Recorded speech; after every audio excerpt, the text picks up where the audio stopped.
Hey, what's going on, guys? Ghost619 here, and today what I'm bringing you guys is some comeback domination gameplay here using the HBRE3. So in this gameplay, I capture flags, I defend flags, I try my hardest, to play the objective and basically, try to win the game. So actually, at the very end of this, I do max out the scoreboard. I go over 10,000 score. So hopefully you all enjoy the gameplay. So in today's video, guys, what I'm going to be talking about is whether or not should skill-based matchmaking stay or go. So I made videos about whether or not should exosuit stay or go, and whether or not should a weapon variant stay or go. So I'm thinking, thinking about stuff, that has been in Advanced Warfare that hasn't been, in previous CODs, So I'm thinking about, more stuff, and I thought of, skill-based matchmaking because, we all know that there is skill-based matchmaking in Advanced Warfare. Some people actually like it, and most people that I know of, hate the idea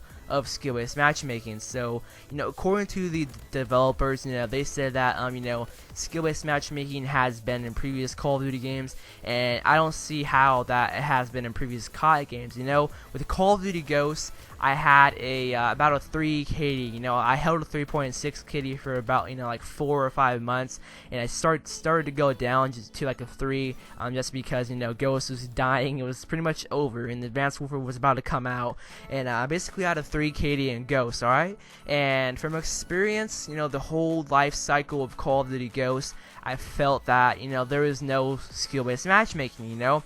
At the time of Call of Duty Ghosts was out, I didn't even know what skill-based matchmaking was. I didn't even know the words skill-based matchmaking, because I never, because in Black Ops 2 apparently there was, I never like looked into it in Black Ops 2 because I sucked at that game when it first came out, because I was 12, I had like a 1.4 or something. I didn't even know that there was or there is skill-based matchmaking.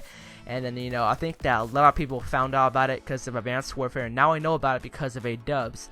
And with experience with Call of Duty Ghosts, I went into like every single lobby with my 3 KD as well. I did play with people that did have high KDs, and I played solo most of the time as well in Ghosts. And I looked at everyone's KDs in the lobby when it was in its prime, and honestly, there isn't skill-based matchmaking in Ghosts. I don't think that there is. Occasionally there is people that have 3 KDs as well. That's really, really rare to find. I don't see that a lot. But in Ghosts, I don't think that there is skill-based matchmaking. But for the previous Call of Duty games, like, Black Ops 2, that did have skill-based matchmaking, apparently, according to a lot of people, but Treyarch actually did take out skill-based matchmaking. But for Black Ops, MW3, MW2, I'm not entirely sure. I, was a young kid back then, so I would not know, but I'm pretty sure there wasn't. I don't understand, why they would do that for. So, basically, skill-based matchmaking is there in Call of Duty Advanced Warfare just to protect those people that have 0.5 KDs from the people like me that have, a 2 KD, and they, that's just, that's smart of the devs to do because, they don't want, people just buying the game and they just get into a lobby with people that have 3 KDs and absolutely dominating them and dropping DNAs on them, like, I know what they're trying to do. And I know that if they do get dominated, say that I have a 0.5, and say that it's my first game on ever on AW, and I just get DNA'd on my first game on, I would like be frustrated. I would want to sell the game. I would want to give the game back. I would want to play Advanced Warfare. So I do understand why they're trying to protect low-level people, from high-leveled, high KD caliber people that actually know what they're doing with the game. And for skill-based matchmaking to stay in Call of Duty, like in general Call of Duty, I don't think that's, fun at all. Like, skill-based matchmaking prevents, the fun of Call of Duty because you want to be having fun, while playing video games. If you're playing Call of Duty, you want to have fun doing it, And players like me, players that have a high KD, I know players that have 3 KDs in Advanced Warfare, and players that have very high 3 KDs in AW, they don't get rewarded for having a high KD. They just get rewarded with just people that have the same KD as them, and they don't ever get to experience, playing against noobs and having fun doing that. So that's one thing, like one reason why I don't want skill-based matchmaking to be in, Black Ops 3, just because it takes the fun out of Call of Duty.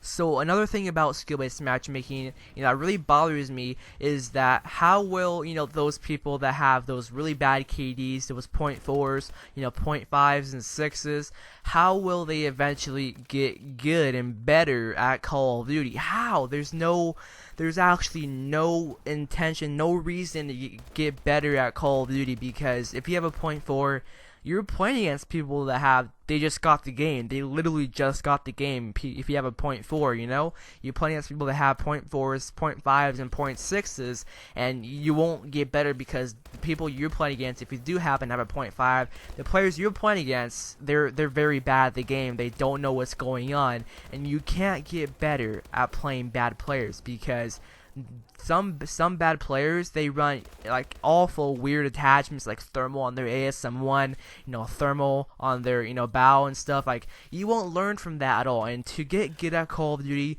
you have to face good players, and that's how most people like myself got better at Call of Duty.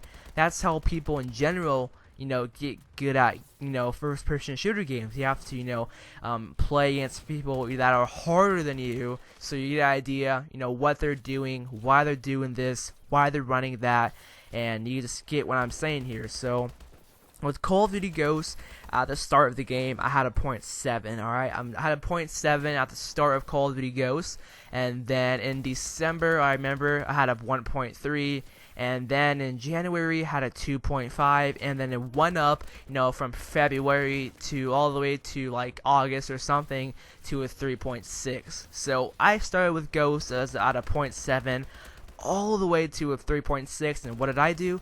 I played against good players. I learned from myself. I got a headset. I got, a headset, and that actually did help out for Ghosts because you could hear footsteps in that game.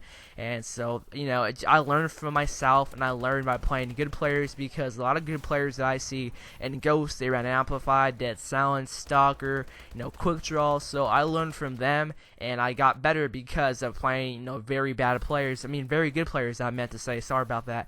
Very good players in Call of Duty Ghosts. And with Advanced Warfare, none of those bad players that have .5s, they can't get good at all. They're not prepared for the next Call of Duty game at all. Because when they play Black Ops 3 and there's not skill-based matchmaking, they're not going to be prepared at all, and they're probably still going to be bad. So those are my viewpoints of skill-based matchmaking.